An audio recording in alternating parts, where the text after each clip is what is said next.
नमस्कार, शारदा डायरीज में आप सबका स्वागत है।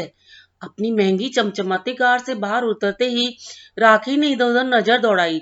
सामने खुले मैदान में पड़े कचरे के ढेर से आती बदबू से परेशान होकर उसने नाक को अपने रुमाल से ढक लिया। यहाँ से चलकर सामने जो गली है वहां तक चलकर जाना है और गली पर कोने वाला सबसे पहला मकान ही है। उनके पंडित श्यामलाल जी ने आगे आगे बढ़ते हुए बोला। कच्चे रास्ते पर बेटा संदीप, उसका पति राजेश ने साथ साथ चलना शुरू किया। पीछे पीछे राखी मन में परेशान होती हुई चल रही थी।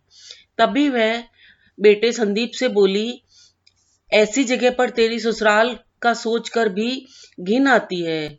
तुम तो मना ही कर देना। उसने अपने संदीप से कहा। संदीप ने कुछ नहीं कहा और कुछ सोचने लगा। तभी कुछ चलने के बाद वह एक पुराने जर्जरित मकान के सामने पंडित जी के रुकने पर रुक गए। यही घर है, यह कर पंडित जी ने दरवाजे का कुंडा खटखटाया। दरवाजा एक अधेड़ उम्र के व्यक्ति ने खोला। उसने सभी को देखकर बोला, आइए आइए, आप लोगों का ही इंतजार था। राखी ने घर में घुसते ही मन ही मन यहाँ बेटे का रिश्ता न करने का फैसला ले लिया।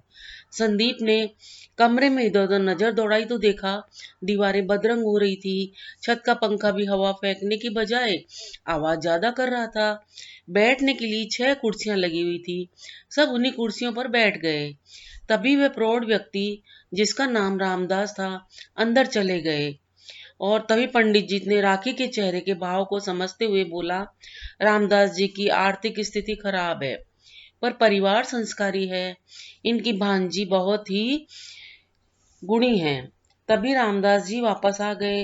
उनके पीछे एक ट्रे में पानी लिए हुए दुबली सी एक लड़की आई।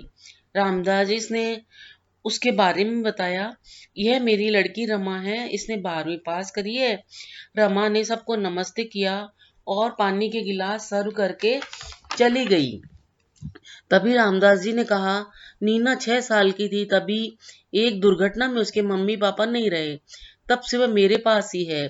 थोड़ी देर बाद रमा ट्रे में नाश्ता लेकर आई। उसे रामदास जी ने बोला, रमा अंदर जाकर नीना दीदी को भेज दो। सहसा उन्होंने कहा, जी पापा। कुछ टाइम बाद हाथ में चाय की ट्रे लिए नीना वहां आ गई। संदीप ने एक पल उसे देखा तो उसे अब तक देखी गई सभी लड़कियों में नीना देखने में बहुत साधारण नजर आई। राखी ने भी नीना को देखा तो उसे मन में पूरा भरोसा हो गया कि संदीप इस लड़की से कभी शादी करने को तैयार नहीं होगा। रामदास जी ने चुप्पी तोड़ते बोला, बच्चों को अकेले में बात करने के लिए दूसरी जगह तो नहीं है। अगर ऐतराज ना हो तो बेटा तुम रसोई में नीना से बात कर सकते हो। रामदास जी ने बड़ी व्यवस्था से ये बात कही। कोई बात नहीं अंकल। संदीप रसोई में लगी गई 2 कुर्सियों में से एक पर बैठ गया।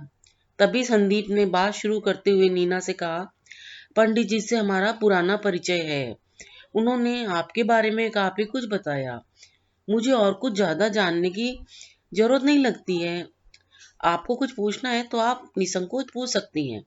संदीप ने नीना से कहा। नीना बोली, हमारी ये स्थिति जानने के बाद भी आप मिलने आए, यह आपका बहुत बड़प्पन है। मामी को 3 साल पहले लकवा हो गया था। मामा जी की सारी कमाई उनके इलाज में खर्च हो जाती है। मैं घर पर ट्यूशन पढ़ाकर घर के खाने पानी का इंतजाम कर लेती हूँ। बहन रमा ने भी कुछ साधारण सा जॉब करना शुरू किया है तो थोड़ी सुविधा हो गई है। उसने अपने आंखों में आए आंसू को पोंछते हुए कहा। संदीप ने सहानुभूति दर्शाते हुए कहा, मन छोटा करने से कुछ नहीं होता है। आज कठिन समय है तो कल अच्छा भी होगा। यह सुनकर नीना ने कृतज्ञ नजरों से संदीप की ओर देखा और फिर बोली, मैं आपसे एक बात कहना चाहूंगी। वैसे तो आप रिश्ते के लिए हाँ नहीं कहेंगे, पर अगर आपको थोड़ा सा भी मन हो जाए तो मैं आपसे ना कहने की विनती करती हूँ। यह बोलकर नीना ने अपने हाथ जोड़ दिए। मैंने आपसे पहले भी कई लड़कियों को देखा है, मिला हूँ, पर आप पहली लड़की हैं जो खुद मना कर रही है। क्या आप मुझे इसकी वजह बता सकती हैं? संदीप ने आश्चर्य से नीना की ओर देखा। नीना ने कहा, इसे आप मेरी मजबूरी ही समझ लीजिए। अगर अभी मैं शादी करके ससुराल चली गई तो यहाँ सब कुछ बिखर जाएगा। मामी को कौन संभालेगा? जब तक मेरी छोटी बहन की ग्रेजुएशन पूरी ना हो जाए और मामी की हालत में सुधार ना हो जाए, तब तक मैं शादी नहीं कर सकती। मैं यह सब मामा जी को तो नहीं बता सकती, इसलिए आपसे कह रही हूँ। यह कहते कहते नीना की आंखों में आंसू बहने लगे। संदीप ने उसे बोला, आप आश्वस्त रहिए। यह कहकर संदीप बाहर आ गया। संदीप को रामदास जी ने आशा भरी नजरों से देखा। संदीप ने बोला, मैं पक्का तो कुछ नहीं कह सकता, घर जाकर मम्मी पापा से सलाह करके जो भी तय होगा कहलवा दूंगा। सभी जाने के लिए उठ खड़े हुए। रास्ते में राखी ने पंडित जी से बोला, आप ऐसे घर में रिश्ता कराने हमें क्यों लाए? पंडित जी ने कहा, परिवार संस्कारी है, ये सोचा। यह बोलकर पंडित जी चुप हो गए। तभी राखी ने बेटे संदीप से कहा, जब तुम्हें लड़की पसंद नहीं आई तो तुम्हें भरोसे में तुमने क्यों रखा? मैंने संदीप से कहा, मम्मी मैं एक बार और सोचना चाहता हूँ। इसमें सोचने जैसी कोई बात है ही नहीं, एक से बढ़कर एक अच्छा रिश्ता आ रहा है। संदीप बोला, मम्मी जरा सोचो, जो लड़की अपने मामा मामी की परेशानी समझकर अपनी मामा की लड़की की खातिर अपनी शादी टालने का साहस कर सकती है, वह मन से कितनी मजबूत होगी। भले ही वह रंग रूप में साधारण है, पर संस्कार में ढली हुई मजबूत है। तेरे कहने का क्या मतलब है? उसने शादी करने से मना कर दिया और तेरे तू हाँ हाँ मम्मी, आज मैं उसे संभाल लूंगा तो कल वह आपकी वृद्धावस्था में आप लोगों को संभाल लेगी। मुझे ऐसे ही जीवन संगिनी की तलाश थी। ये कहते हुए संदीप ने खुशी व गर्व से बोला, पंडित जी अच्छे मुहूर्त में आप रामदास जी को रिश्ता पक्का है की बात बता देना। राखी ने भी संदीप को गर्व भरी नजरों से देखा। यह सही भी है कि व्यक्ति की सौंदर्य से ज्यादा उसके गुणों का महत्व होता है।